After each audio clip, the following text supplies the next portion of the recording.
Good evening and welcome to Bill Simone Field as we get set for this evening's game between the number 20 ranked Fresno State Bulldogs and your Pacific Tigers. Paul Meiskens along with Dustin Brakefield. Dustin, we should be in for a good one here tonight. Yeah, it's a good one. We have a number 20 national ranked team, the Fresno State Bulldogs tonight.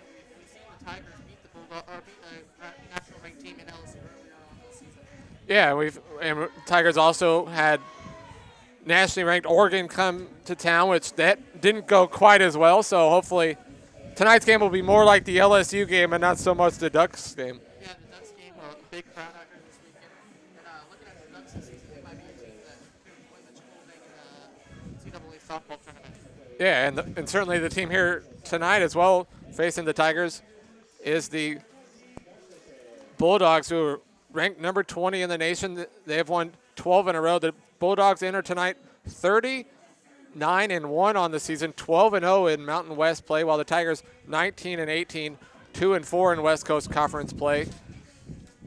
Tigers defensively from left to right in the outfield will have Covington, Anderson, Moran, Rowan. In the infield, Bourne, Habib, Zapatosny, and Lawners, with Sellers behind the plate.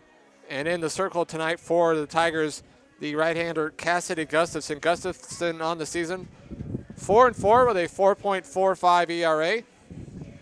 And gets the start here tonight as the Tigers look to get an upset win and get some momentum heading into the weekend. Yeah, as they take on San Diego this weekend. Yeah, really almost a must-sweep weekend after starting 2-4 in West Coast Conference play, but a non-league game here tonight as we get set. Bria Kennedy will lead off, hitting .347 on the season as she takes a first pitch strike on the outside corner. Home plate umpire tonight, Mark Maciel. Eddie Cooper at first, Vince Price at third. As the 0-1 swung on a miss for strike two. Bit of a breeze blowing out towards right field. Yeah, it's been a breezy day here in Northern California. As the 0-2 way outside and Kennedy lays off.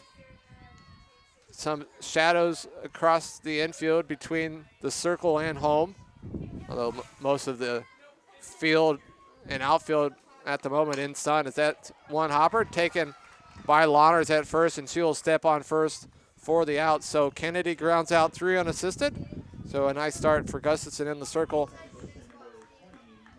And that'll bring up second baseman Malia Rivers. Rivers, .333 on the season. She has started in all but one game this season for the Bulldogs. As Gustafson's first pitch just misses the outside corner for ball one. Mentioned Tigers over the weekend against St. Mary's went 1-2.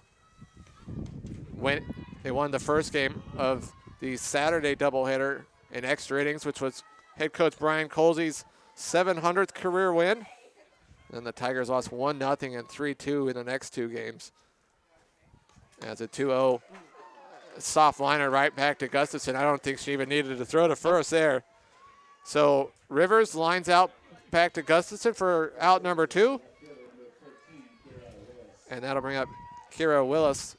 Willis on the season batting .310. She is one of 4 Bulldogs to have started in all 41 games this season. As she bats from the right side. And Gustafson's first pitch, a called strike. 127 at-bats this season for her. Yeah, you've got the top 6 batters in the order for the Bulldogs, all well in the triple-digit at-bats, as that pitch is in the dirt for ball one.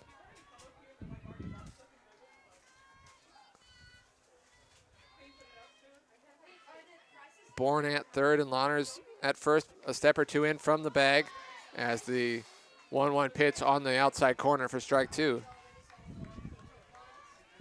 Looking at the Bulldogs' schedule, they've had a lot of walk-off wins, a lot of close games. As that 1-2 pitch is fouled off. Yeah, currently leading the Mountain West in the division over Nevada. 39-1 on the season for the Bulldogs, as Nevada's 30-9.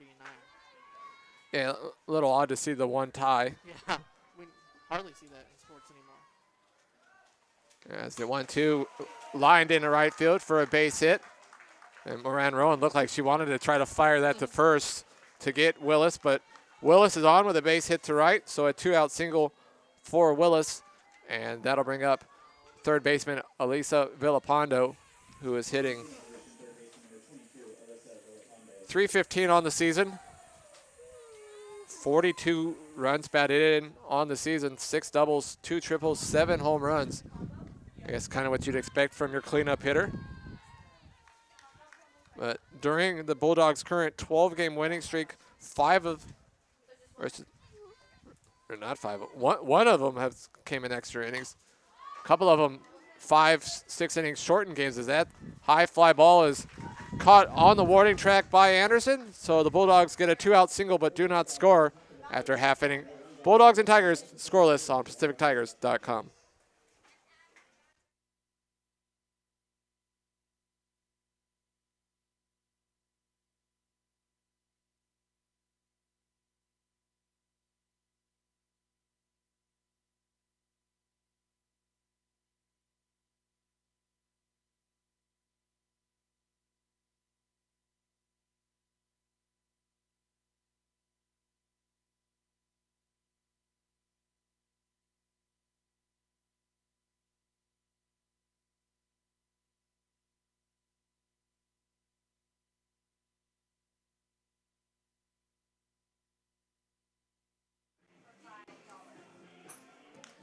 The Scholar Share Tiger Pack is back for just $36. You can grab 4 tickets, 4 hot dogs, and 4 sodas to any Pacific softball game. It's the best value in town. For more information about the Scholar Share Tiger Pack, head online to PacificTigers.com/Tiger Pack. As we head to the bottom of the first, the Bulldogs got a base hit, but did not score. As defensively from left to right, the Bulldogs, Willis, Hernandez, and Kennedy in the outfield. Villapando at third, Smith at short, Rivers at second, Woolman at first, Paige Gums behind the plate, and then, I don't know about you, Dustin, a little bit of a surprise to see who they went with starting pitching-wise, as Taylor Langdon gets the start here tonight for the Bulldogs. Just her 4th start of the season. 1-1 with a 10.5 ERA, so.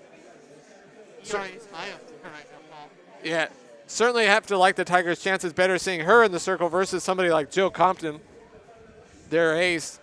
But probably a case of it's a non-league game, so chance to get somebody in that, not that the game doesn't matter, but you see that in baseball as well. The midweek game perhaps gives a few other players a chance to play that normally have not. As Sarah Anderson will lead it off, the speedy center fielder, hitting .357 on the season as she takes strike one, and certainly the Bulldogs.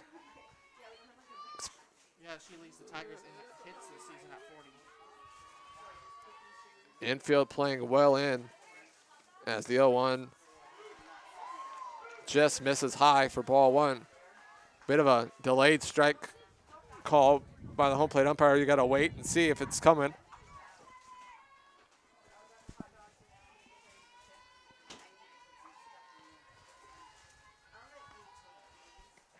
1-1 pitch misses high for ball 2. Langdon in 11 1/3 innings this season has walked just 2 batters while striking out 8. Has allowed 17 earned runs. Nice crowd here for both sides for this Wednesday evening game, as that's fouled off into the net near the Tigers dugout for strike 2. And a lot of Bulldog fans in attendance tonight, as it's very close, and a lot of alumni live in this area. They always seem to travel well. And no matter exactly whether it's basketball, baseball, you can expect a good visiting fan base when they come to town. As the 2-2 pitch to Anderson, hit right back up in the middle, so a leadoff base hit for the Tigers. That's what she does, Paul. She gets on base. Yeah, and then when she gets on, she's not afraid to quickly make her way towards second. And case there, if the infield had been playing back, they might have been able to field it, but with her speed, they wouldn't have had a chance to throw her out. So Anderson, the leadoff base hit, And that'll now bring up Haley Moran Rowan. Yeah, Haley Moran Rowan, a Stockton native, formerly of San Joaquin Delta College. Yes, a school you know very well. Yeah, school I know very well, and I cover a lot of sports over there. So, you know what? Everybody's proud over there of Haley. As she shows bunt there and then pulls back and takes ball one.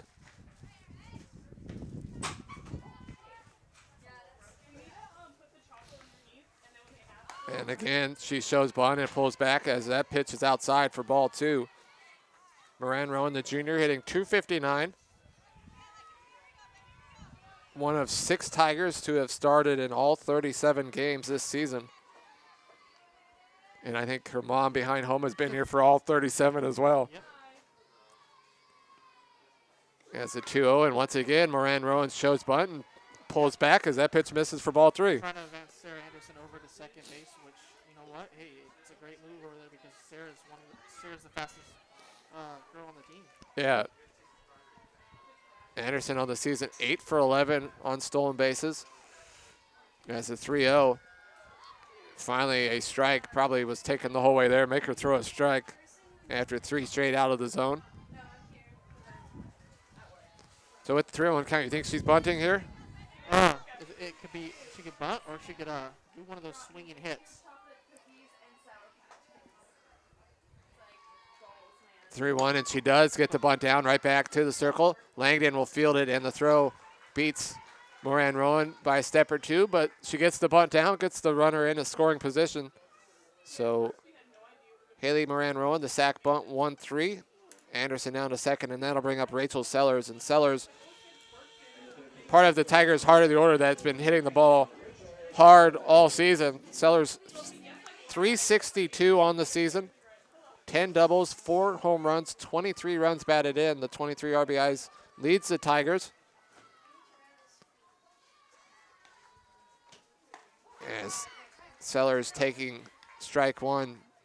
Yeah, you always see this with batters. They always take the first pitch of the at-bat, normally.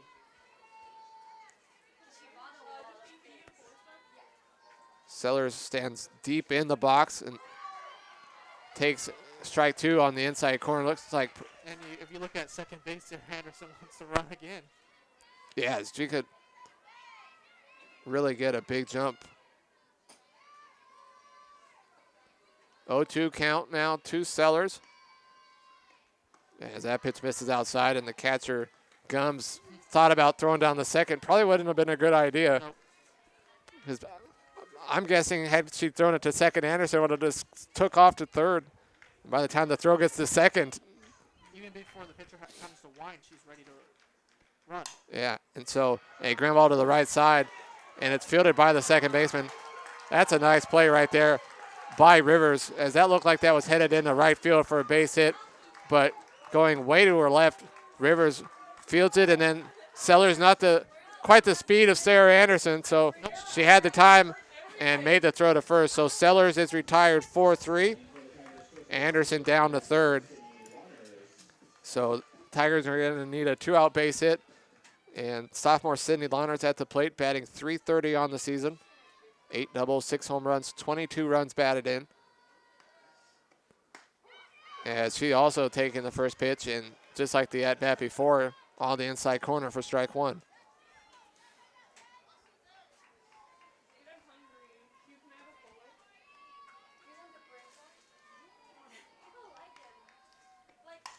Oh, 1, and that's hit a long ways, but hooking foul.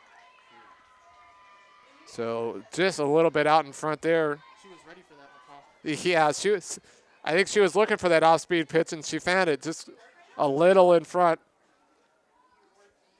So just a long strike as the count now goes to no balls and 2 strikes. 2 down here in the bottom of the first. A runner on third for the Tigers. As the 0-2 on the outside corner, a called strike 3. So the Tigers get a runner in scoring position, but do not score. After 1 inning, we are scoreless on PacificTigers.com.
It took 9 iterations and countless tries to get it right, but it's finally here.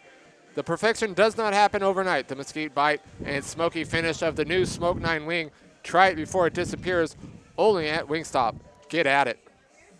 As we head to the second inning, no score. The 5, 6, 7 part of the Bulldogs order due up here in the second inning against Cassidy Gustafson. Both teams had a base hit in the first, but did not score. Now coming up to bat for the Fresno State Bulldogs is Paige Gums. Yeah, the catcher batting .336 on the season. She has started in all 40 games this season. Its first pitch swinging, a shallow fly ball to center field. And Anderson comes up and makes the catch for out number 1.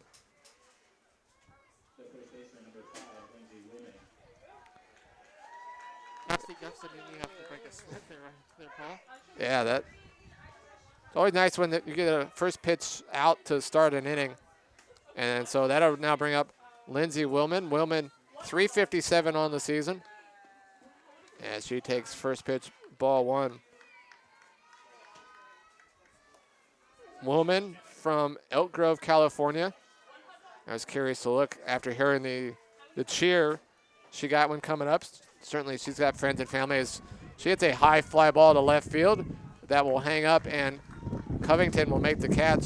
So another quick, 2 outs on 3 pitches. And it seems like fly balls aren't quite carrying like they normally do here at Bill Simone Field. The wind kind of blowing in and towards the right. We saw a ball hit well to the warning track in the first inning, and a couple fly balls here that didn't get very deep as the first pitch to Dominique Jackson misses for ball 1. Jackson, .295 on the season, a freshman who gets to start tonight as a designated player as the 1-0 pitch in there for a called strike.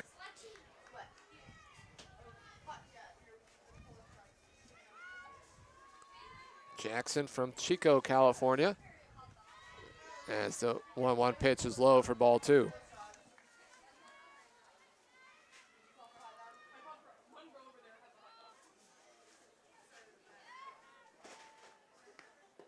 Two-one, nowhere close. Misses inside for ball 3. Yeah, that one was down and low. You can see both teams have players throwing. Fresno State behind the scoreboard. Tigers in the bullpen area, so perhaps we'll see multiple pitchers for both sides as that pitch is fouled off and the count now full.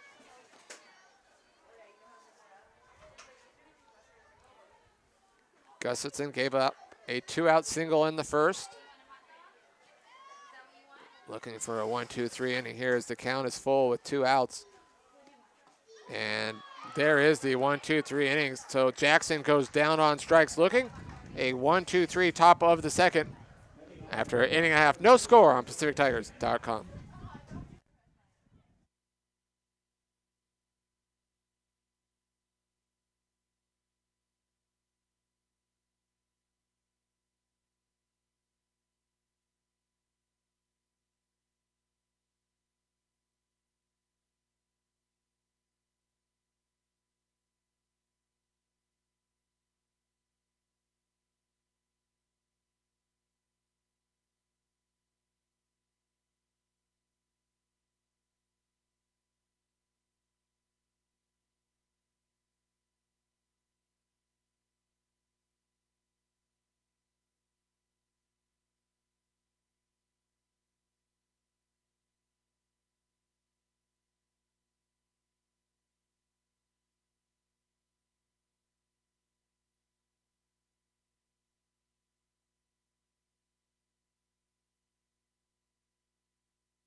Louisville Slugger is proud to be the official bat provider of Pacific Softball. Shop for the latest gear at slugger.com.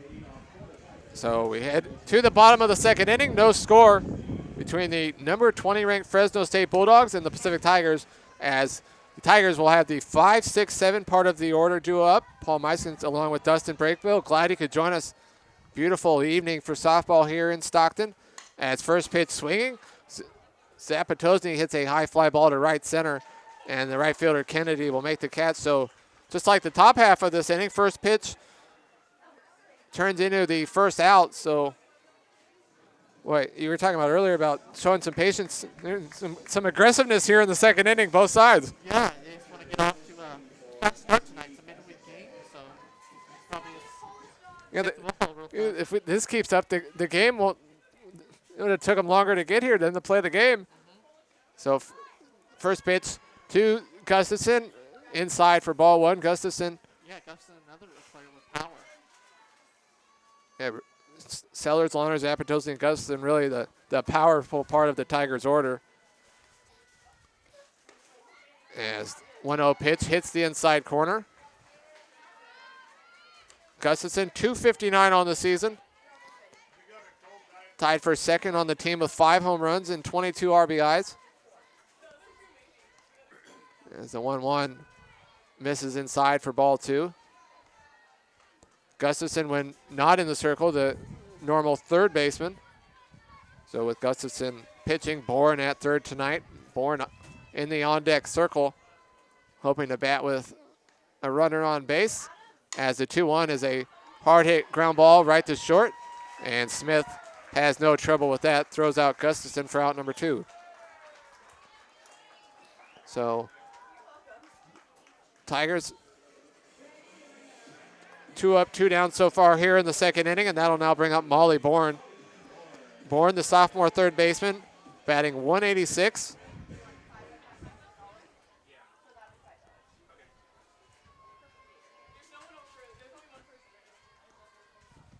And watch the first pitch, an off-speed pitch, miss high for ball 1. Yeah, that was up off the plate. Taylor Langdon in the circle for the Bulldogs, who have won 12 straight, as the 1-0 pitch in there for a called strike.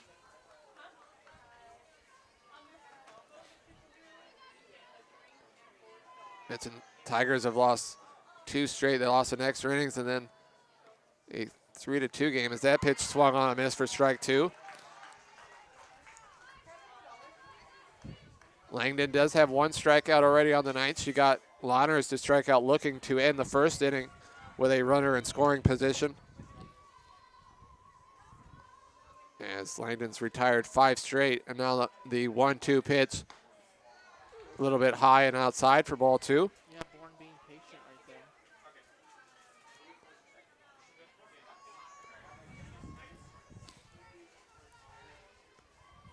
Mentioned Langdon does not walk a lot of batters, so she's around the plate as that pitch is swung on a miss. So for the second inning in a row, Langdon gets a strikeout to end the inning. Tigers go down in order in the second. No score on PacificTigers.com.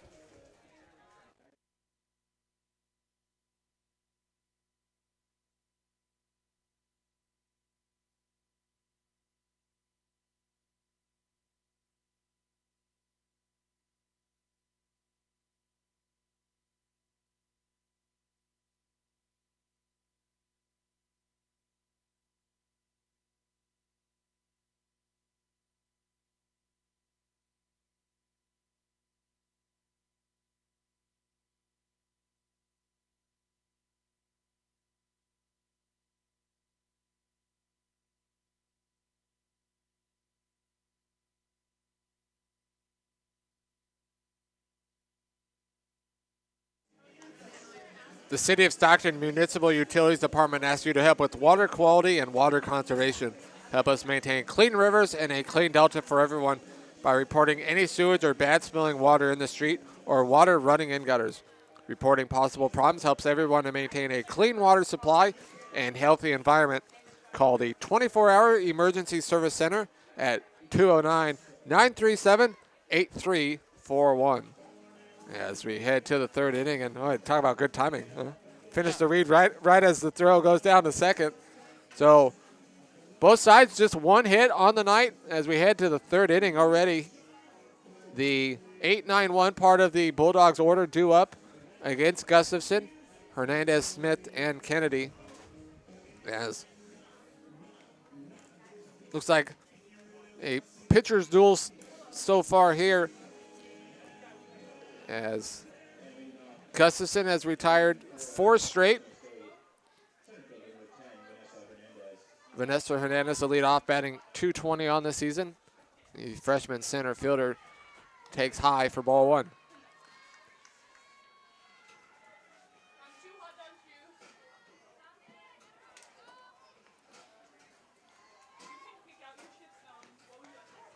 One 0 pitch on the inside corner, a called strike.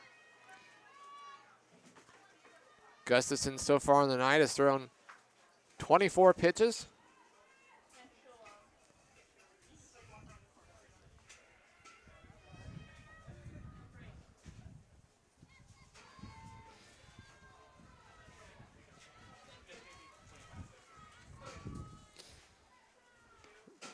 One pitch in the dirt and inside for ball 2. But perhaps the Bulldogs trying to be a little more patient after a very quick top of the second inning at the plate. As that's a nice swing there, a line drive into center field for a base hit. So the number 8 batter in the order, Hernandez, a leadoff single. And that'll now bring up shortstop Whitney Smith. Who's actually from Auburn, California, so close by also. Del Oro High School. Yeah, I would think part of the reason they seem to always travel well here is they have a lot of players from nearby.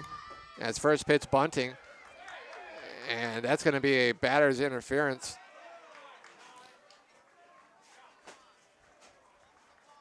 If that's what they're calling the runner at first, we'll have to go back.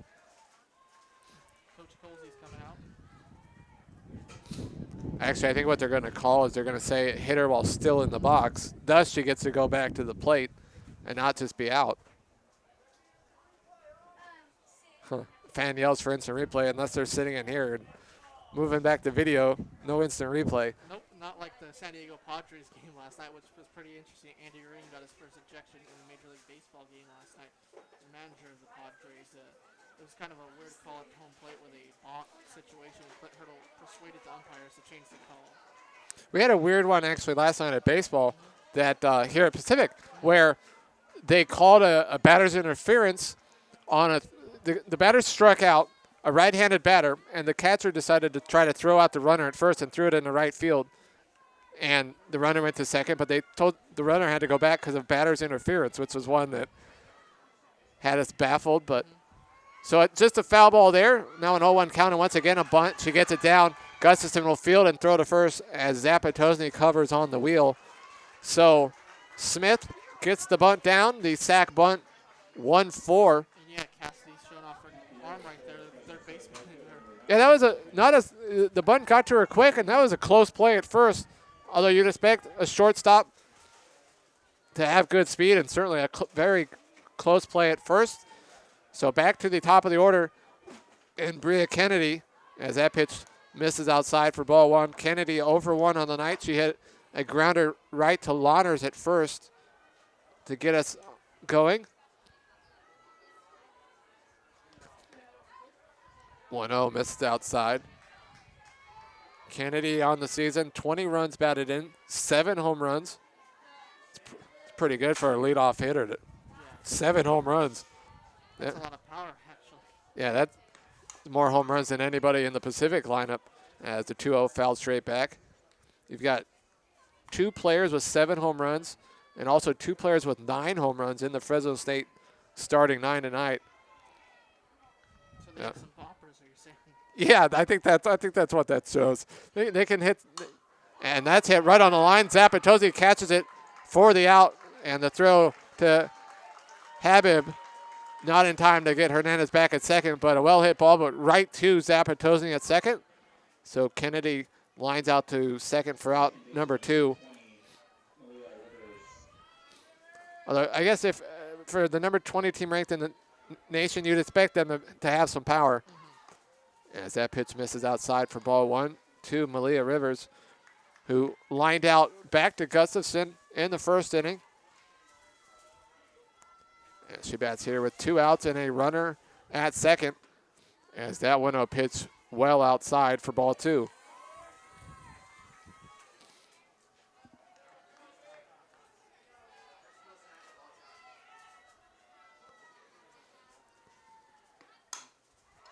One hopper to Zapatosny, who will underhand flip it 2 Lawners at first. So the Bulldogs get a leadoff base hit, but do not score after 2.5 innings. Bulldogs and Tigers scoreless on PacificTigers.com.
We head to the bottom of the 3rd inning. Here at Bill Simone Field, no score between the Tigers and the Fresno State Bulldogs. Tigers will have the 8-9-1 part of the order due up here in the 3rd inning against Taylor Langdon, who through 2 innings has allowed just 1 hit while striking out 2, as she's retired 6 straight now since the leadoff base hit by Sarah Anderson. Habib, the senior shortstop, takes ball 1. Habib on the season batting 186. Or excuse me, 221. She started in all but 1 game this season for the Tigers. As that pitch is inside and almost looked like she would have been happy if it hit her, but said it goes by for ball 2.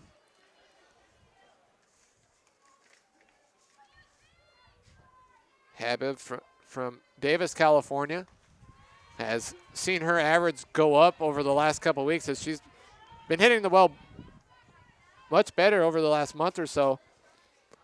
Although, no matter how well she's hitting, always the fielding wise. Yeah, defensively is where she shines the most. Yeah, that double play combo for Zapatosny. So, the 3-0 pitch there, a called strike.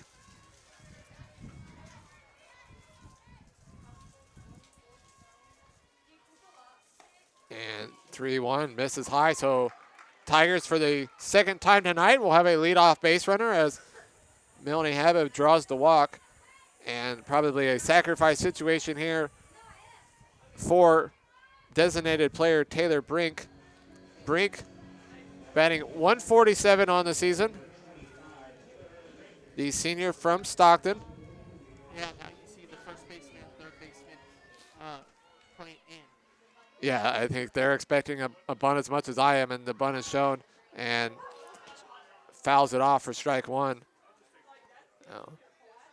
Pretty expected bunting situation here. The bottom spot in the order. Saw it by Fresno State in the top half of this inning, even though their number 9 hitter is batting 349 on the season. You know, a game like this where it looks like not going to be a slugfest, a couple runs might be the difference. Yeah, Brink has to sacrifice her. Yeah. Anderson up the plate so Anderson can. And that pitch misses high. Yeah, get a runner in scoring position with the top of your order coming up. Especially when Anderson has your 1 hit on the night. Yeah, she leads the team in hits too. So, Habib at first to make sure she doesn't get too far off at first in case Brink doesn't get the bunt down. She shows bunt, pulls away, and we were talking there with when Moran Rowan bunted that you thought maybe she would try. But Brink shows bunt, pulls back, and fouls it straight back. So now the 1-2. I always think that plays a little easier when there's a left-handed batter in the batter's box. For some reason, it always works out when there's a left-handed batter.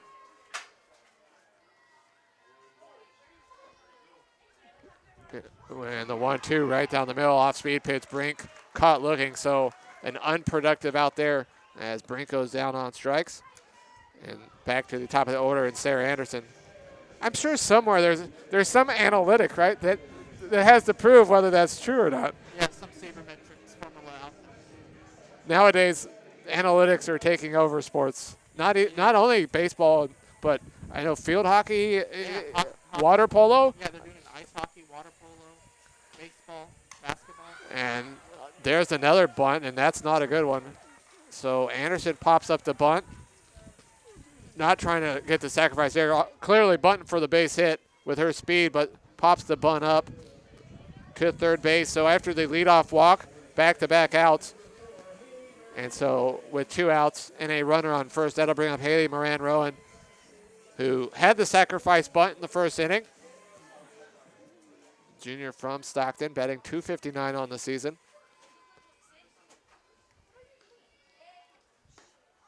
As that pitch misses outside for ball 1. And she's one of those, she bats from the left side like you were talking about. She kind of does that Ichiro Suzuki,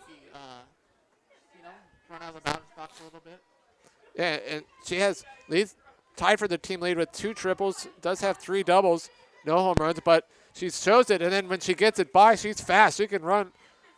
She's a great second in that batting order. I would say probably the second fastest Tiger behind Sarah Anderson. Yeah. That'd be interesting if we saw a race between them. Maybe we should see if we could set that up. 40-yard dash. Yeah, I think I'd go with Anderson, but I don't think it would be a blowout race. That's for sure. The count now 1 ball and 1 strike to Moran-Rowan as she drops the bunt, and the catcher Gums picks it up, but it was foul, so yeah, I think that hit the plate. Probably fortunate there. Had it been fair, Moran-Rowan would be out for the final out of the inning. Count now 1 ball and 2 strikes. Rachel Sellers waiting on deck. That's a 1-2, a ground ball to short, and a nice play there by Smith, who is playing in, which probably allowed her to have plenty of time to make that play. So the Tigers get a leadoff base runner, but do not score. After 3 innings, we are scoreless here at PacificTigers.com.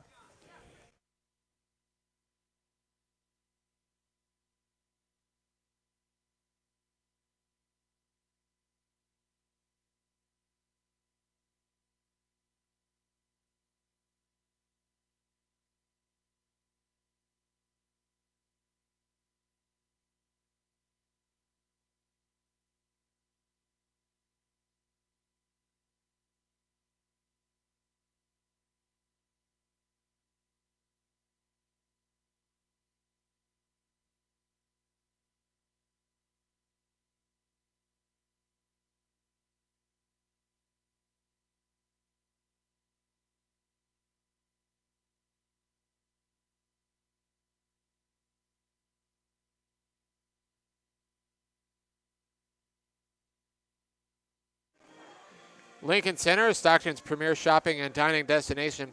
Enjoy boutique shopping, our award-winning restaurants, and family-friendly atmosphere, conveniently located at Pacific Avenue and Benjamin Holt, less than 15 minutes from the University of the Pacific. Visit LincolnCenterShops.com for a list of stores that offer a discount to all UOP students. Lincoln Center, always in style.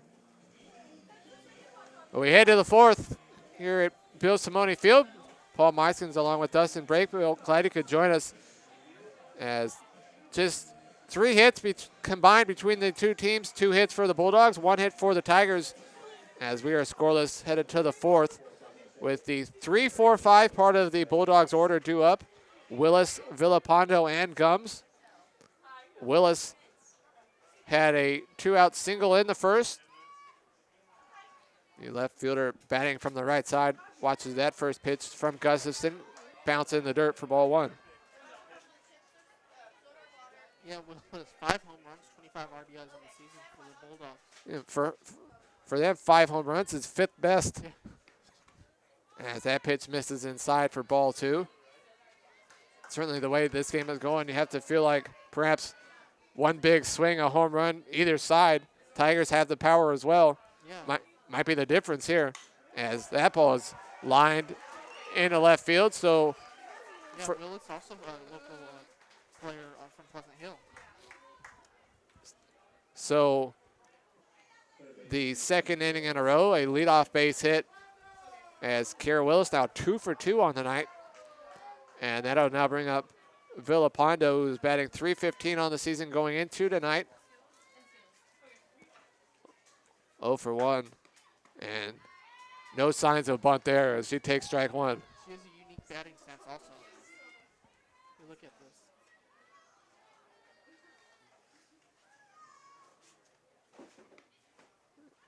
As the 0-1 pitch misses. Yeah, Cassidy trying to get it on the corner where the umpire's been calling that all night long.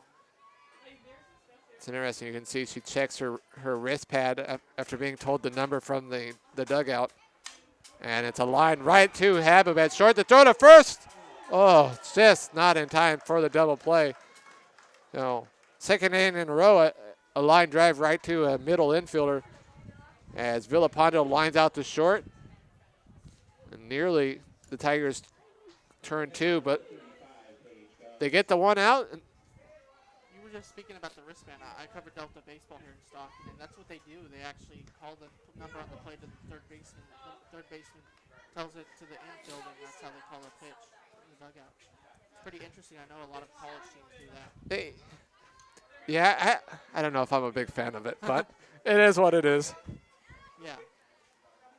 As the 1-0, a couple hopper to Zapatosny, who flips the second for one. The throw to first, not in time. And that ball wasn't hit hard enough to turn two, but good patience there by Zapatosny to make the flip to second to get the lead runner, a close play at second. So Gumps reaches on the fielder's choice 6-4. And so after the leadoff base hit, now still a runner on first with 2 outs for Lindsey Willman, who is 0 for 1 on the night. She flew out to left in the second. And she's first pitch swinging, and a repeat of the last ball in play, a ground ball to Zapatosny at second, who will go to first this time for the final out. So the Bulldogs get a leadoff base hit, but do not score after 3.5. No score between the Bulldogs and Tigers on PacificTigers.com.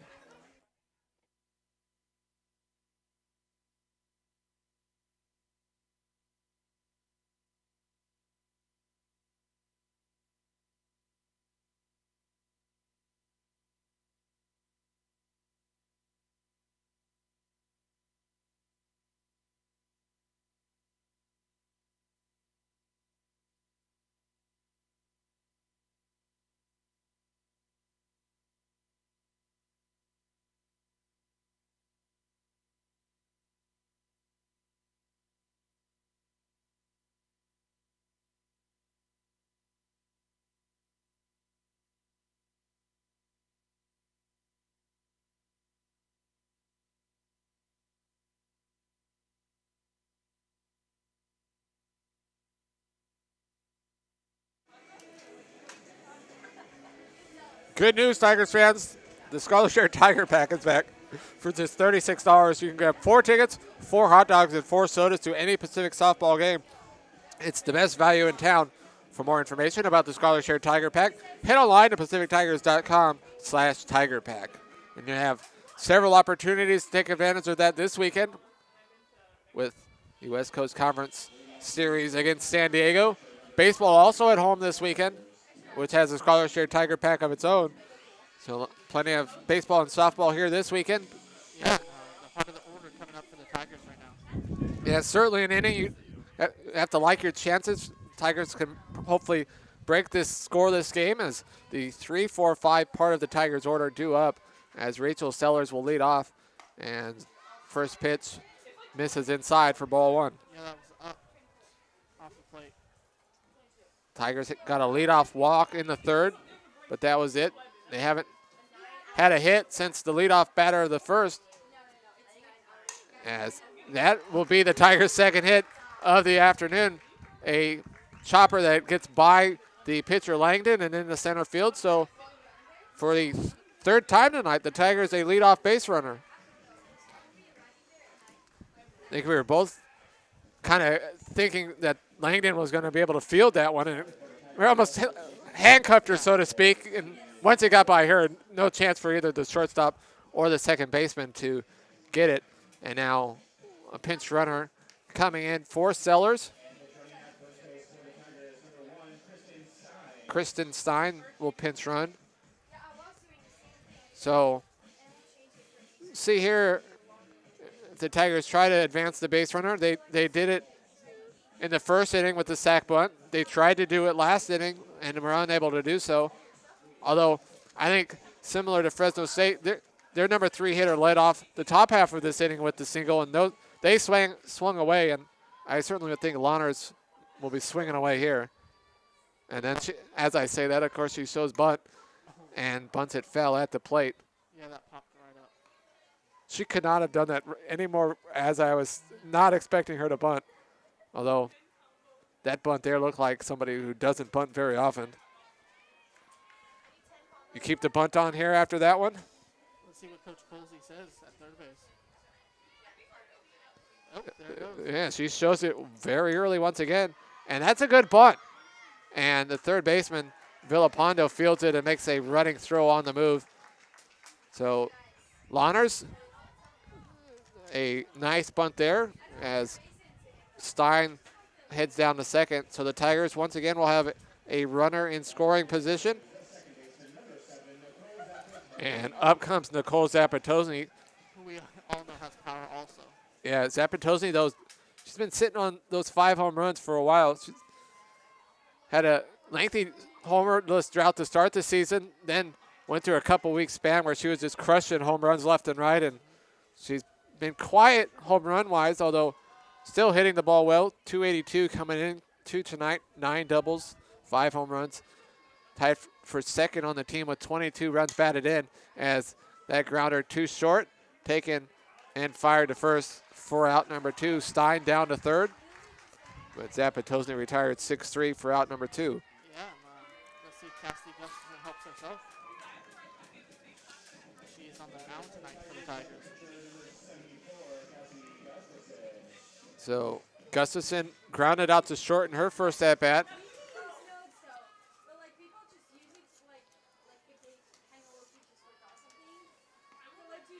And first pitch swinging a high fly ball that's foul and will land near the bullpen area. So second time tonight we've seen a Tiger hit a long ball down the left field line foul. Yeah, Gustafson also has 5 home runs on the season for the Tigers.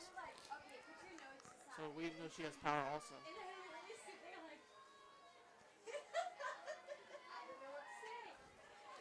And as you mentioned, she certainly would like to drive in a run here and give herself the lead, as that inside pitch, probably an ill-advised swing as it is fouled off the roof of the Tigers' dugout. As inside as that pitch was, I was a little surprised she even got contact with it. Kind of handcuffed her right there. So count now, no balls and 2 strikes. Stein at third, pinch running for Sellers, who led off the inning with a base hit. As the 0-2. Yeah, that was up. That's a nice job by the catcher, Gums, there. She probably got lucky. Sticks out her glove and hoped, and there it was. And I'm sure had it gotten by her, Stein would have been charging, trying to score on that. So a nice job there by Gums to prevent the wild pitch. And now the 1-2, and Gustafson, a fly ball to right field. And the second baseman, Rivers, will make the catch in shallow right. So the Tigers get a leadoff base hit, but do not score through 4 innings. We're scoreless on PacificTigers.com.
The City of Stockton Municipal Utilities Department asks you to help with water quality and water conservation. Help us maintain clean rivers and a clean delta for everyone by reporting any sewage or bad-smelling water in the street or water running in gutters. Reporting possible problems helps everyone to maintain a clean water supply and healthy environment. Call the 24-hour Emergency Service Center at 209-937-8341. So we head to the fifth inning. The 7, 8, 9 part of the Bulldogs order due up here against Cassidy Gustafson. Fresno State ranked number 20 in the nation, winners of 12 straight. No runs, 3 hits, no errors. Tigers, no runs, 2 hits, no errors. Yeah, Gustafson only 45 pitches on the night so far. Yeah, we've seen. We're already in the fifth inning. It's not even 7 o'clock yet. As the first pitch swinging, and that ball is hit well to right, and that is gone off the light pole in right field. So we were talking about a home run might be the difference one way or the other, and there's the first run of the night. Dominique Jackson, her 10th home run of the season, and the Bulldogs lead 1-0. And she's the 7-hitter, Paul. Yeah, amazing power throughout the Bulldogs lineup. And so the freshman now leading the Bulldogs with 10 home runs. And that puts the Bulldogs in front here in the fifth inning, 1-0. So that'll bring up Vanessa Hernandez. 1 for 1 on the night as that pitch misses for ball 1. Just thinking about that, that's a lot of home runs collectively for a team. And that ball is lined into left field for a base hit. Yeah, it may be the bottom third in the order, but it's not a break for the pitcher, that's for sure. So following up Jackson's solo home run, Hernandez, her second hit of the night, and that'll now bring up shortstop Whitney Smith, the number 9 batter in the order, but hitting .349. Tigers do have a pitcher warming up. Yeah, my guess would probably be Walters, although I can't quite see down there. Only if I brought binoculars. We have a pinch runner coming on the first base.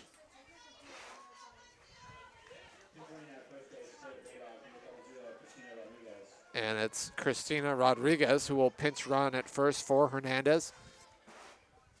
As Smith shows bunt, pulls back and takes ball 1 as that pitch is in the dirt. And the sun right now starting to lower, and you can see the players on the right side of the infield kind of shielding their eyes from the sun as that pitch misses high. No signs of a bunt there by Smith.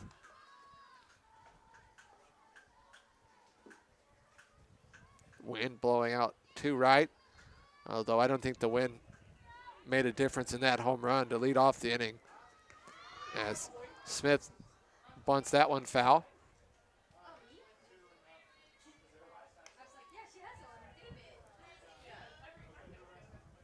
And now Smith will head over and have a word. Perhaps trying to say that ball hit her in the hand more so than the bat. And now Sellers will head out to have a word with Gustafson, and that'll allow me to remind you, Louisville Slugger is proud to be the official bat provider of Pacific Softball.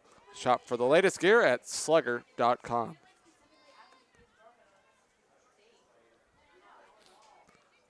Count, 2 balls and 1 strike.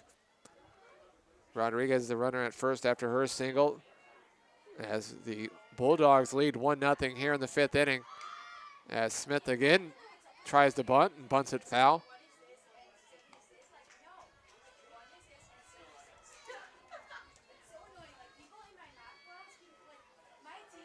Smith has had a busy day defensively. Now looking for her first hit of the evening as the 2-2 pitch misses outside for ball 3. So the count now full. Gustafson through 4 innings has allowed 5 hits to 1 earned run has not walked a batter and struck out one as that pitch misses high. So there's the first walk of the night.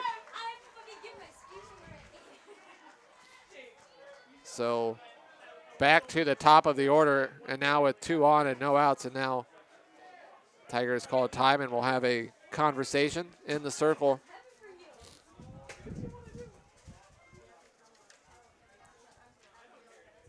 And Wingstop is the destination when you crave fresh cooked to order wings with bold layered flavors. For the nearest location or to order online, visit wingstop.com. Yeah, Megan Walters warming up now in the bullpen, Paul. Yeah, certainly. As well as the first 4 innings have gone, Gustafson starting to run into some trouble here. And with the way the Bulldogs can put up runs, you don't want to let them get rolling too much.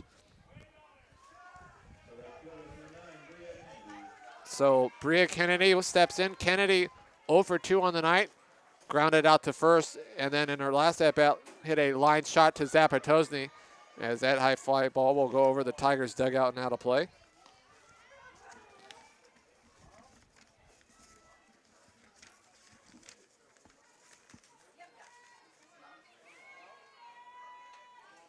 This is the 106th all-time meeting between these two teams, as the 0-1 pitch misses in the dirt for ball 1.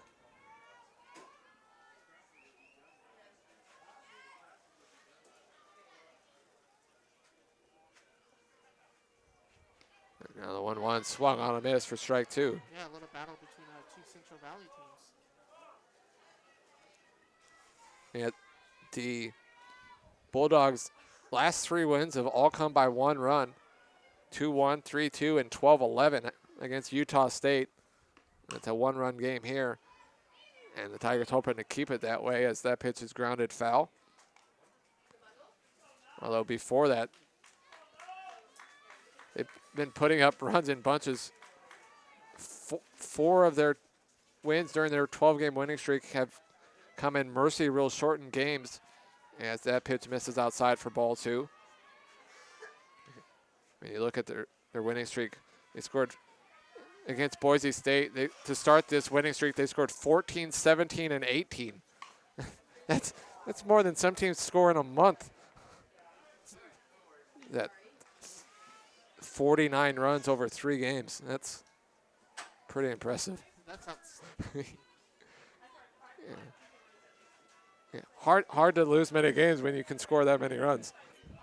Yeah, this weekend they host Colorado State down in Fresno.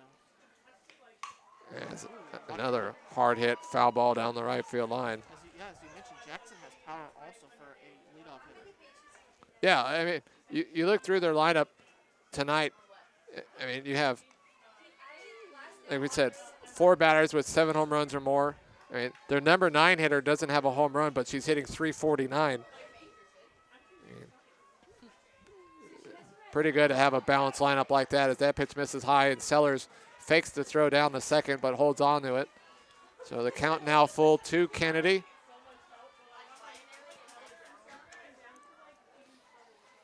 Rodriguez the runner at second, Smith at first as that pitch misses outside for ball 4. So back-to-back walks.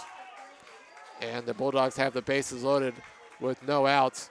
And Conference in the circle. yeah, we'll see if that might do it for Gustafson, although I don't know where.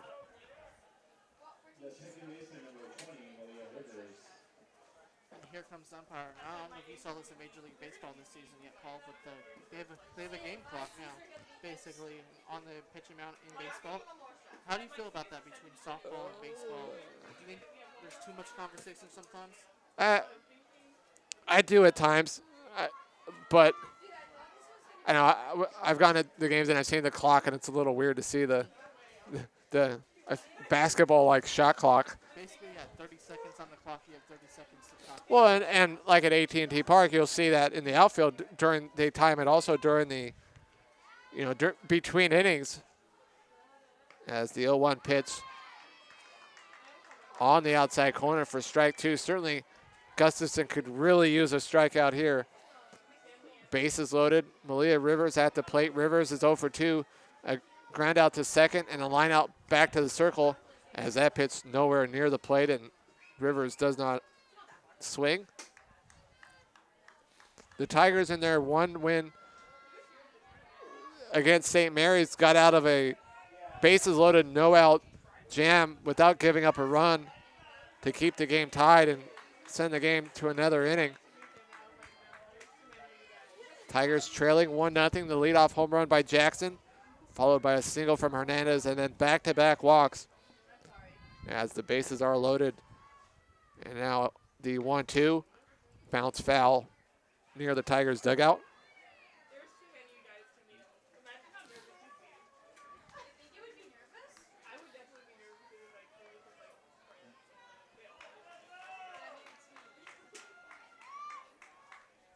Rivers on the season has only struck out 15 times, and that comebacker fielded by Zapatosny, who goes to first for the out. But a run scores, so Rivers grounds out 4-3, and Rodriguez, who came in to pinch run for Hernandez, comes in to score, and it's now 2-0 for the Bulldogs as Smith goes down to third and Kennedy to second, and that will do it for Gustafson. So we'll take the break as well. Fresno State leads 2-0 here in the fifth on PacificTigers.com.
So the Tigers have gone to the bullpen. Dustin, who we got?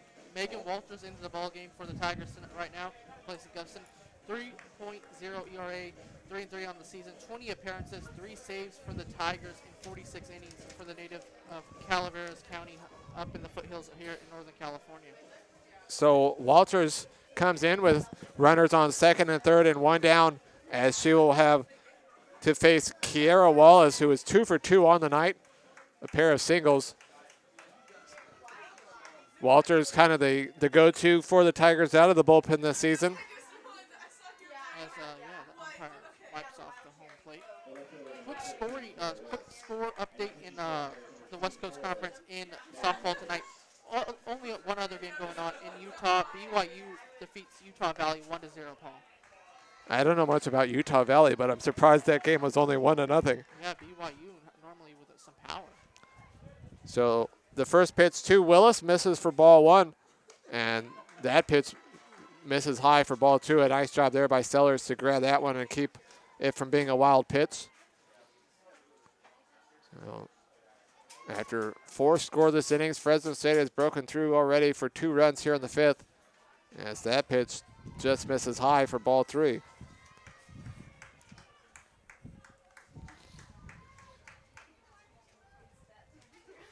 See if Willis is taking the whole way here, and she is that pitch on the inside corner for strike 1.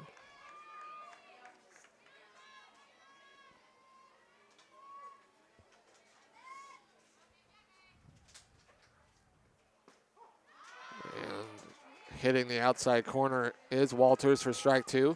Yeah, 17 strikeouts on the season for Walters. And certainly she'd like a strikeout here. She can get one, and she does. So strikeout 18 on the season for Walters as she gets Willis to make an out for the first time tonight.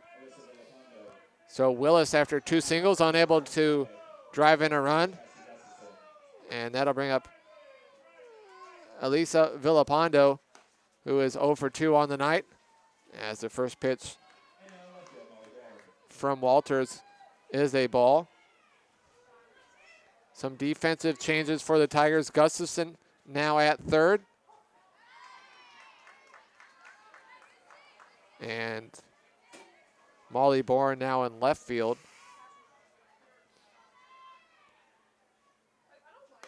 1-1 pitch. Once again misses high, and Sellers again has to come up out of her crouch to get that one. Yeah, and Walter's ain't her bad.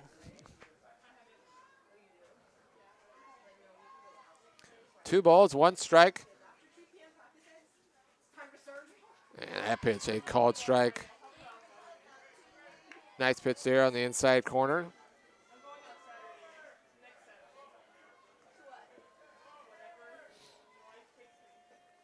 And a soft line drive that's going to find its way into right field for a base hit. That'll score 1. The throw home is not in time. Tag by Sellers to Kennedy, and she kind of lost it. So the 2-out RBI base hit from Villapando, and it's 4-0. Yeah, and a very good throw from the outfield from Moran Rowan to Sellers, but late. So not that hard hit. Kind of a soft line drive that's just right spot. So unfortunately for the Tigers, Walters gets the strikeout for out number 2, but can't get out number 3 as that pitch misses for a ball. And the throw down to first, and Villapando back in safely.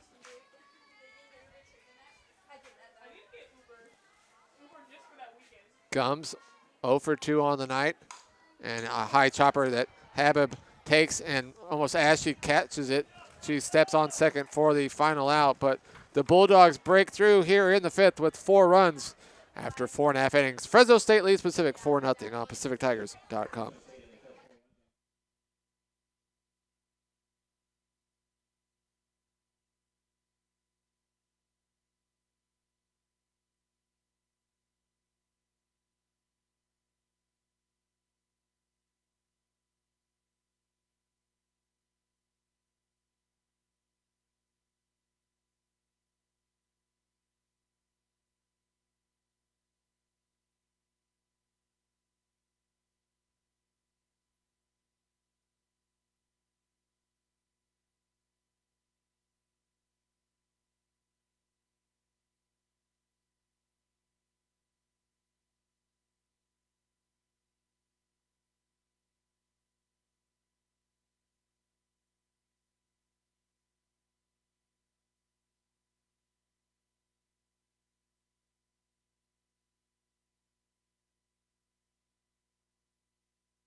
Welcome back to Bill Simone Field as we head to the bottom of the 5th inning. Tigers trail 4-0 after a 4-run top half of the inning by the Bulldogs.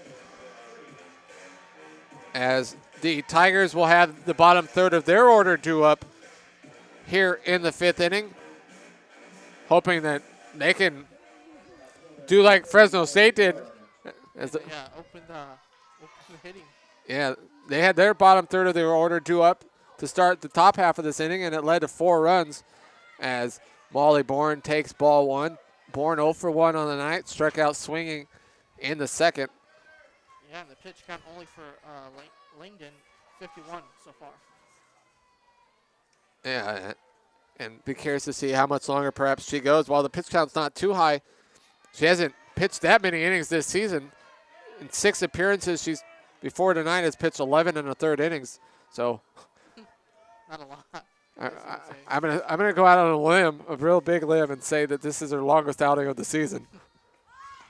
As the 2-0 on the inside corner for strike 1.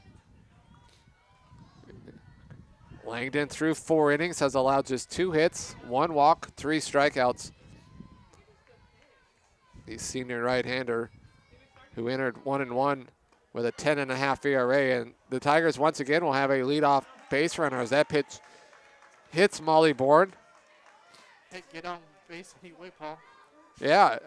Well, and despite just the 2 hits, the Tigers have had their leadoff batter reach base now in 4 of the first 5 innings. That's normally a good sign, but they've got the runners in a scoring position as well, but they've been 0 for 7 with runners on base, 0 for 4 with runners in scoring position as Melanie Habib at the plate and down 4 with 3 innings to go. No signs of a bunt there as she takes strike 1. I'm sure if they hadn't given up the runs in the top half, this would be a bunting situation. But last thing you want to do right now is give up and out as that pitch misses outside for ball 1. Yeah, be patient here. Eat up the pitch count of Langdon. Yeah, and Habib worked a walk. The 1 walk Langdon gave up tonight was to Habib. As the 1-1 is in the dirt and inside for ball 2.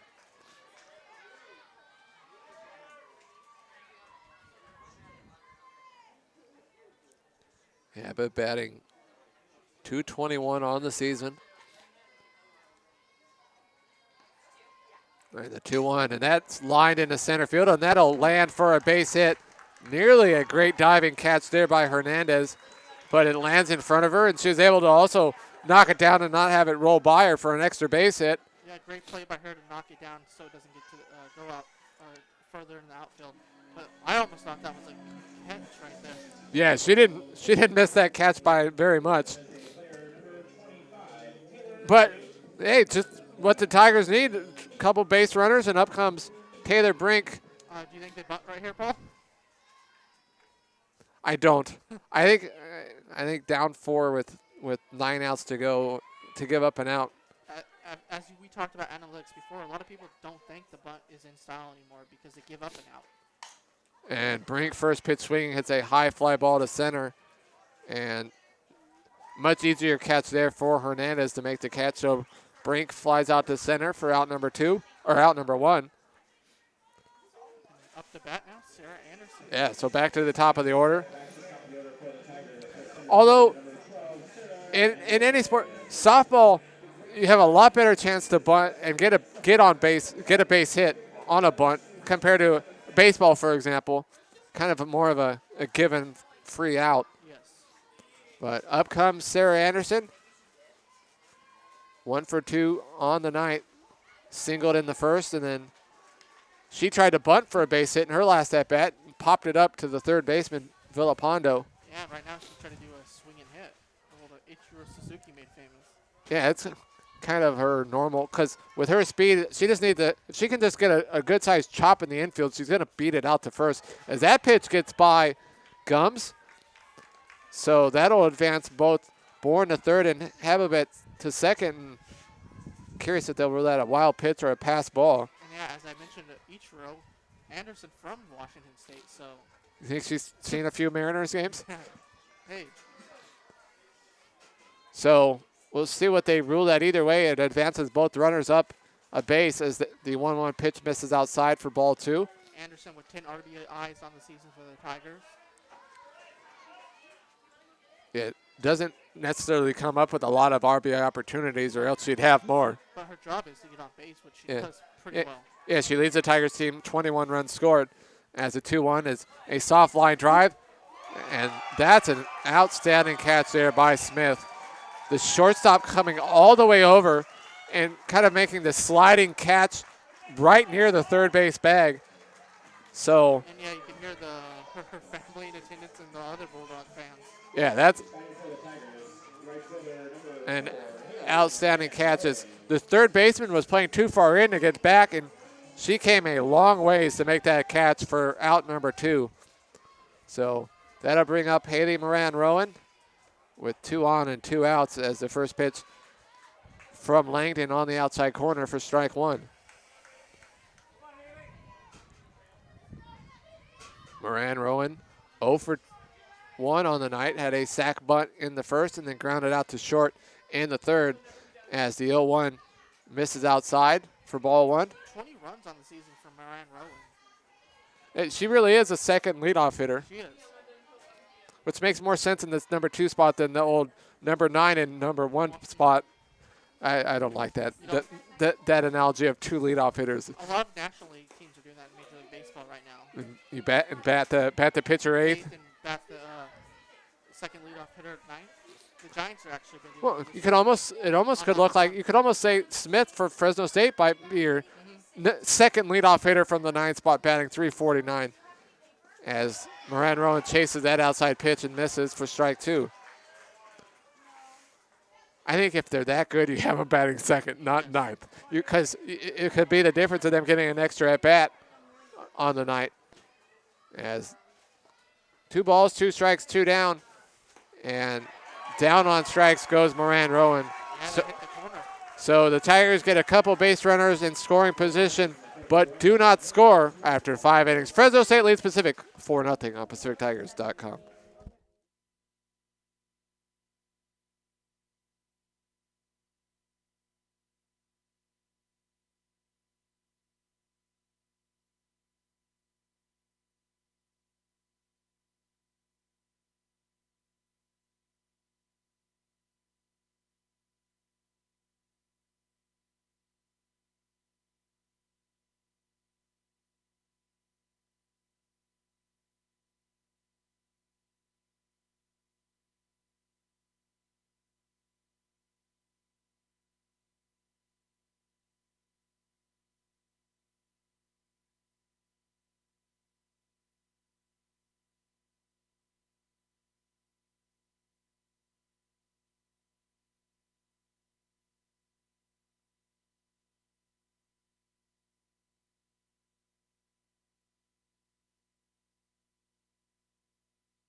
We head to the 6th inning here at Bill Simone Field with the Tigers trailing 4-0. Fresno State with 4 runs in the top of the 5th. Tigers had a chance, a couple runners in scoring position, but did not score, as the 6, 7, 8 part of the Bulldogs order due up here in the 6th inning against Megan Walters, who came in relief for Gustafson, who had a outstanding first 4 innings, but then struggled in the 5th, allowing the home run, a couple walks, and a base hit, as Lindsey Willman will lead it off. Willman 0 for 2 on the night, as the field now in complete shadows. Still some sun shining in the skies, but light starting to take effect. As a 1-0, a high chopper back to the circle. Fielded, the throw is in the dirt, and Launer's unable to scoop it, so Willman should reach on the E1. And so the Bulldogs will have the leadoff batter reach base. Perhaps try to rush it a little bit, not realizing she had a little more time than she did. And that'll bring up Dominic Jackson, who started the 4-run 5th with a line drive solo home run to the opposite field off the light pole in right field. Her team best 10th home run of the season, as that pitch is grounded foul down the left field line. And yet you can feel the window gust a little more now. Yeah, although the flag not moving much in right center, but count now 0-2 as the throw down the first. And that almost got Willman back to first. Sometimes I think where we're sitting, it's more windy than outside. With with 2 windows, one big one in front of us and one behind us, and then the door. It kind of makes a little hurricane-like feeling in here. As Jackson lines that one foul. Mentioned Jackson, the freshman from Northern California. Hits a 1-hopper to third, the throw to second in time for 1, the throw to first, trying to get 2, not in time. But the Tigers get the lead runner, so Jackson reaches on the fielder's choice 5-4. Willman out at second for out number 1, and that'll now bring up Vanessa Hernandez, or will it? I think we're going to have a pinch runner, Paul. That makes sense for Jackson at first. Can I just mention how cool these Fresno State stirrups look tonight? I think you just did. I know I just did, but you know something about the stirrups in baseball and softball? Is something that brings back old school memories? I like, while we don't have the stirrups, I like the high socks also. And you can see the Tigers with the high orange socks. Fresno State with the red and blue, white stirrups. It's kind of an odd looking color of the stripes on the stirrup. But yeah, it's kind of a classical old school feel. Reminds you of those old school 70s A's looking back at the history books. There you go. Just the wrong color. So Hernandez at the plate. She's 2 for 2 on the night. And a one hopper to the pitcher. And the Tigers will turn 2. So after the leadoff error, Walters gets the 1-6-3 double play to end the top half of the 6th. After 5.5 innings, Fresno State leads Pacific 4-0 on PacificTigers.com.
So we head to the bottom of the 6th inning. Tigers trailing 4-0. Tigers will have the 3, 4, 5 part of the order due up here, and certainly the part of the order the Tigers would want up, looking to come back in this one, as Rachel Sellers will lead off. Sellers 1 for 2 on the night, singled in the 4th. Part of the order right here for the Tigers. As that pitch misses inside for ball 1. Langdon through 5 innings has allowed 3 hits, 1 walk, 4 strikeouts. That was her 70th pitch of the night.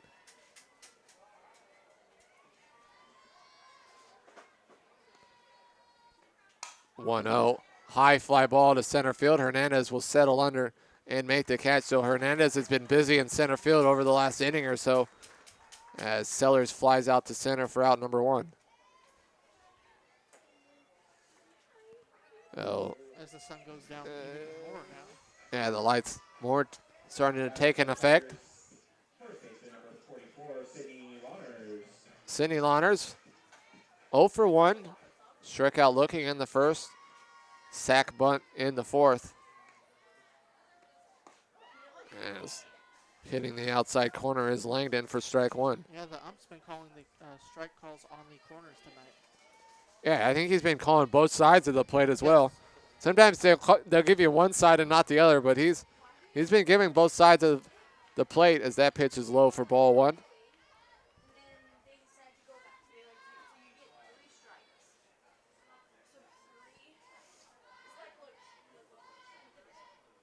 Sellers, or Lawners, who stands high in the box. It's a high fly ball over our heads for strike 2. At least that didn't come in the press box.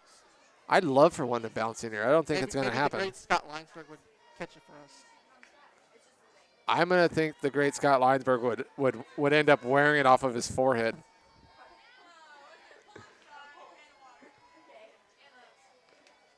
As the 1-2 chopped foul at the plate.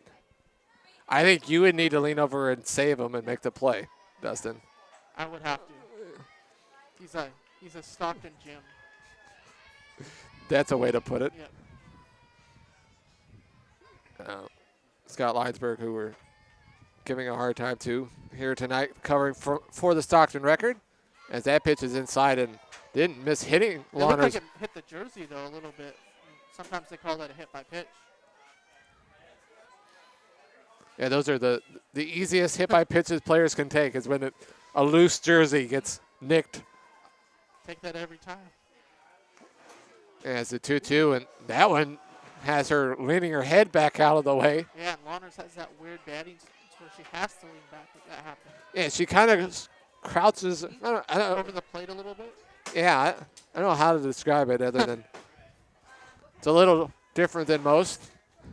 As the count now full, and it's a couple hopper to the shortstop, Smith, and her throw bounces past the first baseman. Smith probably had more time than she realized there with Lawners. And I think we're going to have They're going to rule it a base hit. I'm not going to, after a scoring decision I saw made elsewhere, I'm fine with that hit. So, Reynolds will be coming into the ball game to pinch hit for Sydney Lawners, the backup catcher. You mean a pinch run? Oh, pinch run, my bad. Yeah. Yeah, it's been a long day, Paul. I totally get it. So Zapatozzi now at the plate with a runner on first. And I think the reason they ruled that a hit is the fact that the shortstop, Smith, came a long ways, and she tried to throw it on the move.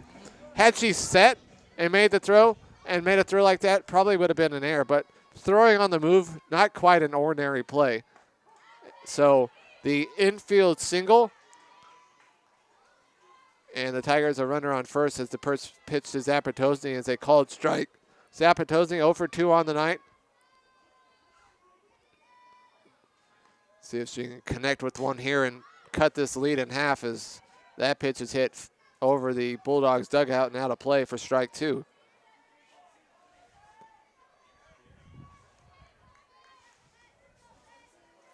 Bulldogs 4 runs, 6 hits, no errors. They've left 4 on base. Tigers no runs, 4 hits, 1 error. They've left 5 on base. The Tigers just 1 for 11 with runners on base as the 0-2 misses outside for ball 1. Now that flag is it's a little more windy now, Paul. You can tell in the outfield.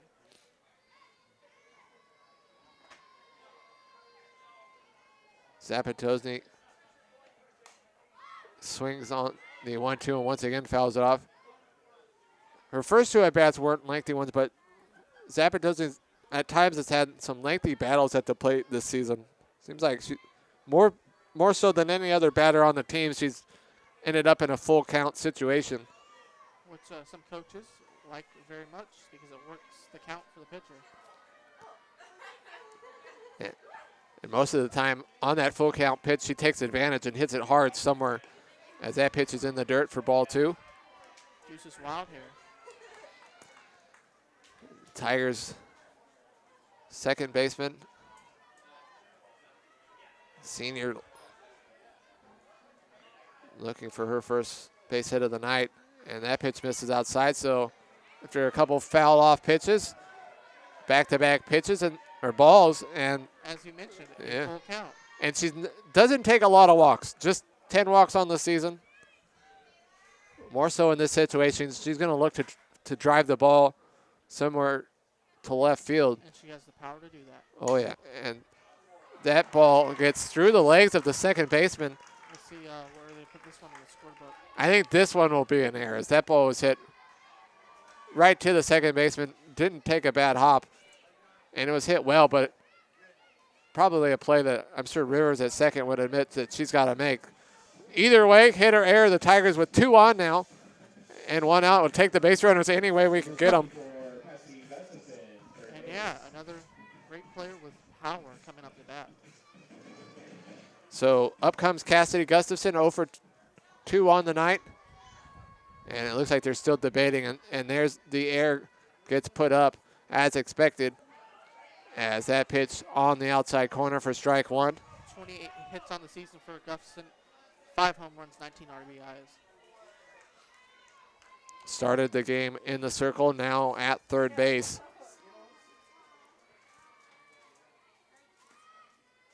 As the 0-1 swung on a miss for strike 2. That was a swing that was looking to drive in a couple runs.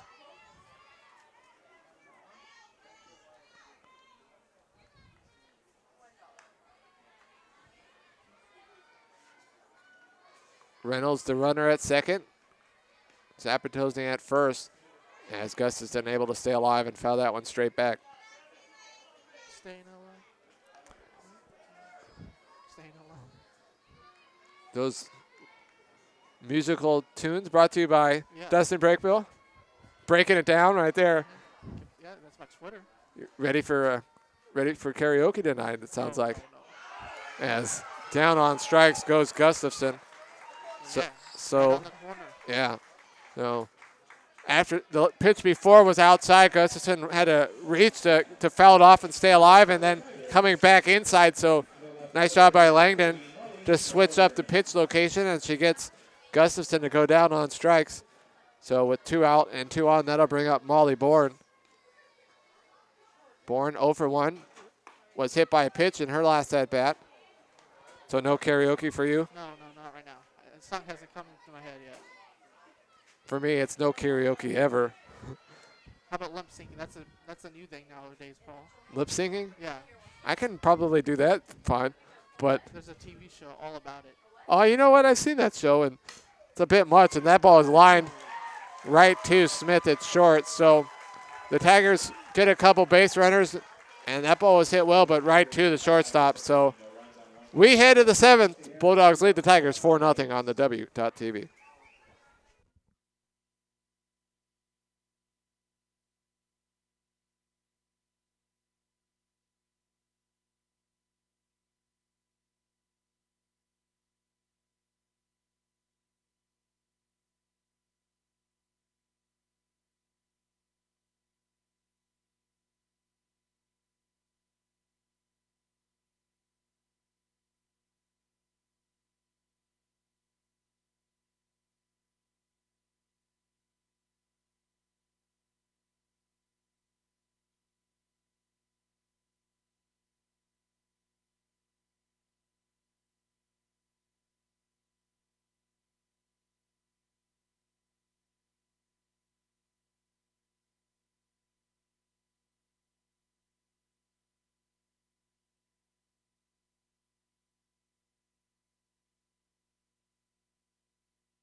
We head to the top of the 7th inning here at Bill Simone Field. Tigers trailing 4-0.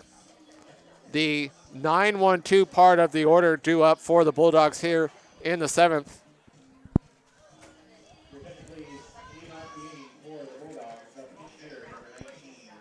And it looks like we're going to have a pinch hitter, Morgan Howard. And also allows me to remind you, Louisville Slugger is proud to be the official bat provider of Pacific Softball. Shop for the latest gear at slugger.com. So a pinch hitter here in the number 9 spot in the order. Although Whitney Smith was 0 for 0 with a sac bunt and a walk in her 2 at-bats. As that pitch misses high for ball 1.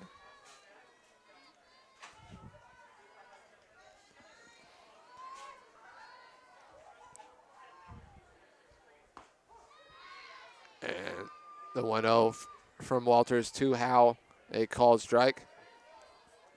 Kind of a late reaction from the umpire. Yeah, the umpire definitely, unless it's clearly high or outside, makes you wait to call it. Not the quickest strike call I've seen, as that pitch misses for ball 2. And the 2-1 on the outside corner for strike 2. And an interesting, you were talking earlier about interesting stances. Howe's front foot is outside of the batter's box. Ooh, yeah, it is. Way outside. As a 2-2 misses for ball 3. Yeah, I didn't think you could do that. Although I guess her toe must be in the box barely. That's a great question for an umpire. But yeah, you can look. Her foot is more out of the box than in as the 3-2 count pitch misses low and outside for ball 4. So a leadoff walk for the pinch hitter Howe. I guess as long as your probably toe is in the box, you're good. But And we're going to have a pinch runner.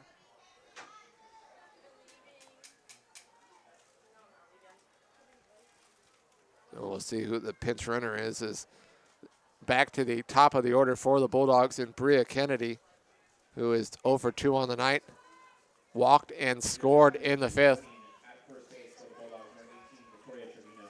Quick update in the Major League Baseball scorebook. If you're an Oakland Athletics fan, the A's beat the Yankees 5-2 in New York tonight. That goes out to Scott Linesberg. And the Arizona Diamondbacks and San Francisco Giants currently scoreless in San Francisco. Yeah, that game in San Francisco should be a pitching duel. As the first pitch to Kennedy misses for ball 1.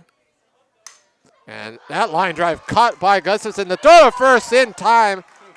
There's an outstanding defensive play by the Tigers as Gustafson catches the line drive and then throws it to first for the double play. So just like that, after the leadoff walk, a double play, and it's 2 outs with no one on. Speaking of AT&T Ballpark, I know you were out there earlier this year for Pacific Baseball. Paul, how was that? It was fun, although unfortunately we had some issues with the equipment. Yeah. We got a couple innings done, but it was certainly an exciting experience for the Tigers to get to go play in a big ballpark like that. And the Tigers were in the visiting locker room, so you could think guys like Yasiel Puig among the others that have been in there.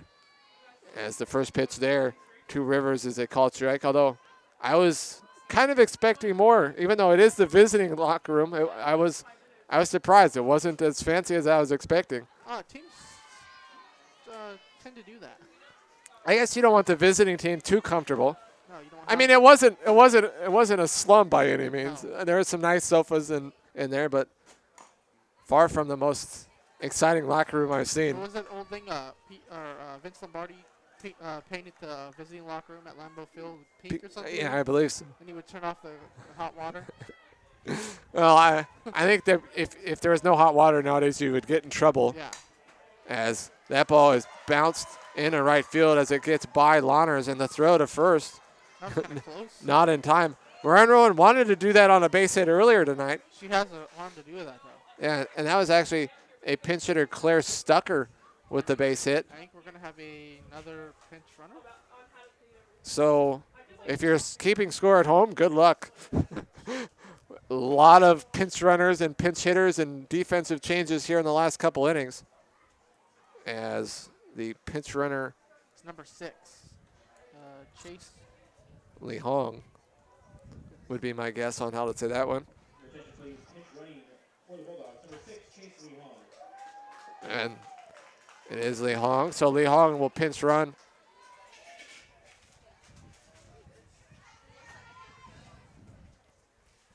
His first pitch swinging. Zapatozzi unable to get to it as that rolls into center field. Anderson will throw to third. Cut off. Trying to get Willis going to second and unable to do so. So be curious to see if they rule that a single and goes to second on the throw or a double. But either way, the Bulldogs now with 2 runners in scoring position with 2 outs. And up comes Villapando.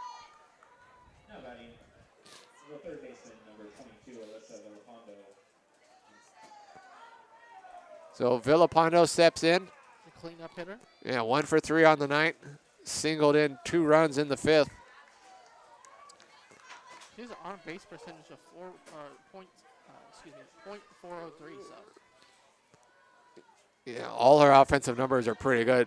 306 when batting with 2 outs. 389 with runners in scoring position. Slugging percentage of 554. Pretty. Those are the numbers you'd expect from your cleanup hitter on a team that's ranked number 20 in the nation. As that pitch is in the dirt, and once again, Sellers does a nice job. This time, a little tougher when you have to go and field it at an inside pitch with the batter there, but able to handle the bounce in the dirt. And now the 2-1 pitch swung on a miss by Villapando for strike 2.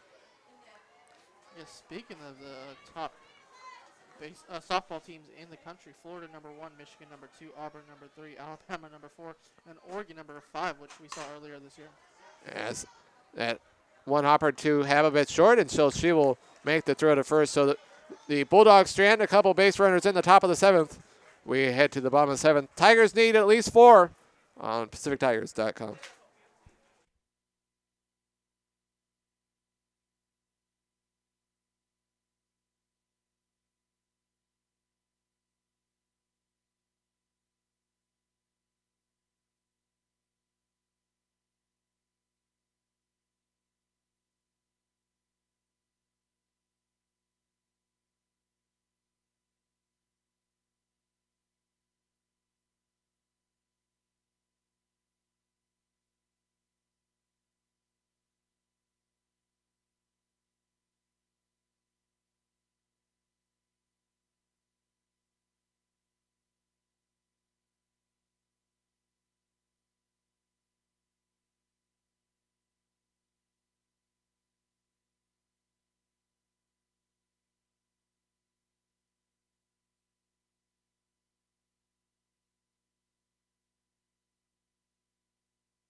We head to the bottom of the 7th inning. Tigers trailing 4-0. 8-9-1, part of the Tigers order due up here in the 7th as Taylor Langdon still in the circle. Yeah, she's looking for the complete game shutout. Yeah, after just 11 and a third innings through 6 appearances this season. 6 scoreless innings so far here tonight as Melanie Habib at the plate takes a called strike. Habib 1 for 1 on the night, walked in the 3rd, singled in the 5th as the Tigers are going to need at least 4 runs here in the 7th as the 0-1 pitch fouled straight back for strike 2.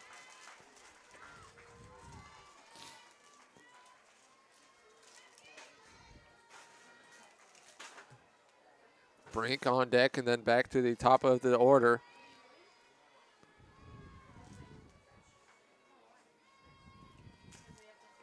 It's the 0-2. A high fly ball down the left field line. That'll hang up and be caught by Willis in foul territory. So she hit it well, but Hit it well and high.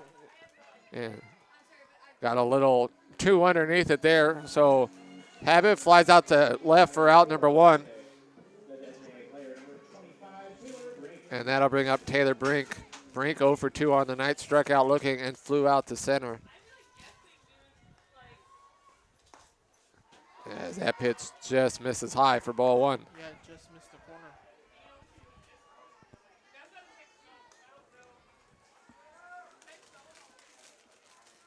Langdon, the senior from Glendora, California, looking for a complete game shutout here tonight as that pitch misses for ball 2. Tigers had several great scoring opportunities, including a 2nd and 3rd with 1 out, but could not get the runs in as the Tigers 1 for 14 tonight with runners on base, 0 for 9 with runners in scoring position. The Tigers have had more at-bats with runners in scoring position than the Bulldogs, but Bulldogs came through and Tigers did not. As the count now 2 balls and 1 strike to Brink. And that high fly ball hit back that will probably land out. Thought it was going to land on the roof, but instead barely clears us. And rolls near the entrance to the water polo. As you mentioned, the Tigers tonight 0 for 9 runners in scoring position. And it just shows you they've had their chances. They had, I want to say, at least 3 or 4 of the first 5 innings. They had the leadoff batter reach, and they just couldn't find a way to get the runs in. Yeah, and 0 for 6 with 2 outs.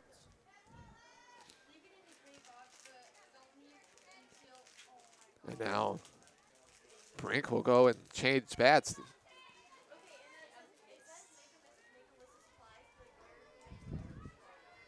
Oh, a broken aluminum bat, perhaps? That I never. haven't really heard of that before. I've seen it, or thought I've seen it once, but that's.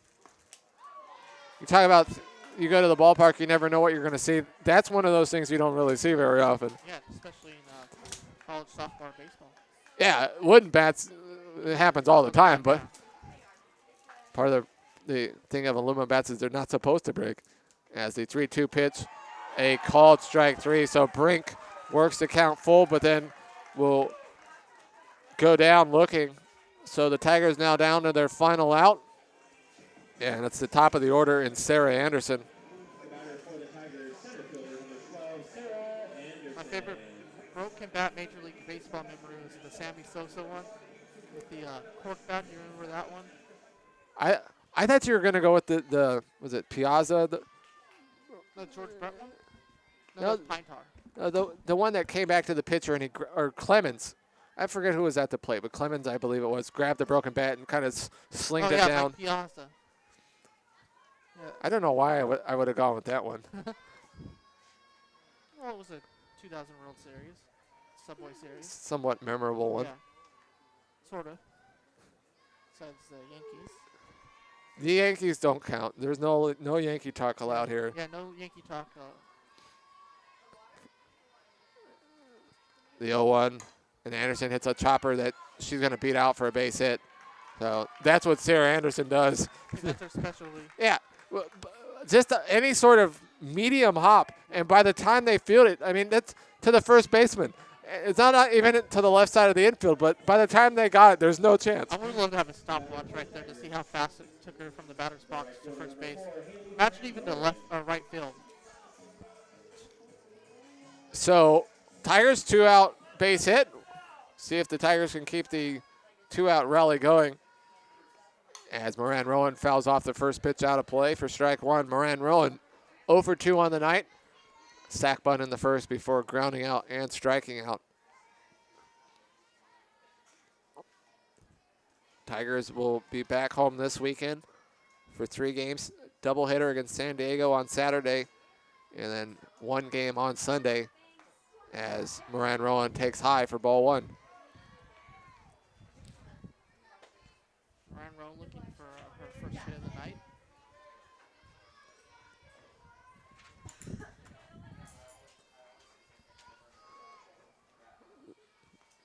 And the 1-1 chop back to the circle, and the pitcher Langdon will field it and make the throw herself for the final out of the inning. So Taylor Langdon, a complete game shutout for the number 20 ranked Fresno State Bulldogs as they extend their winning streak to 13 with the 4-0 win here tonight. So the Bulldogs improve to 31-9-1. While the Tigers with the loss fall to 19-19 on the season. So that'll do it here tonight.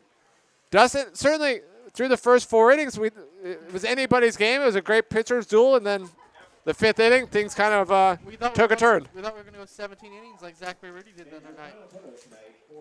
No, but I'm sure never does it feel good to lose, but the Tigers hung in tonight. Against a top 20 team. Yeah, and, we talked about 1 for 15 with runners on base, 0 for 9 with runners in scoring position. They had their chances. They had to score runs and just couldn't come through. And 1 bad inning, and that pretty much, when you're playing a top team like this, that pretty much does you in. You got to take 2 days off, come back at it on Saturday, and get ready for San Diego. Yeah, well, I'd like to thank you for joining me. A lot of fun. A lot of fun. Glad it worked out finally with the weather issues costing us last time. But I know, right? So, unfortunately, while the weather cooperated, the result's not quite what we hoped. But the Tigers, as mentioned, back in action this Saturday, doubleheader here against San Diego at 12-2. So if you're in the area, join us here at Bill Simone Field. Otherwise, be with you for the call on PacificTigers.com. So that'll do it here tonight. Your final score, the number 20 ranked Fresno State Bulldogs defeat the Pacific Tigers 4-0. This was Pacific Softball on PacificTigers.com.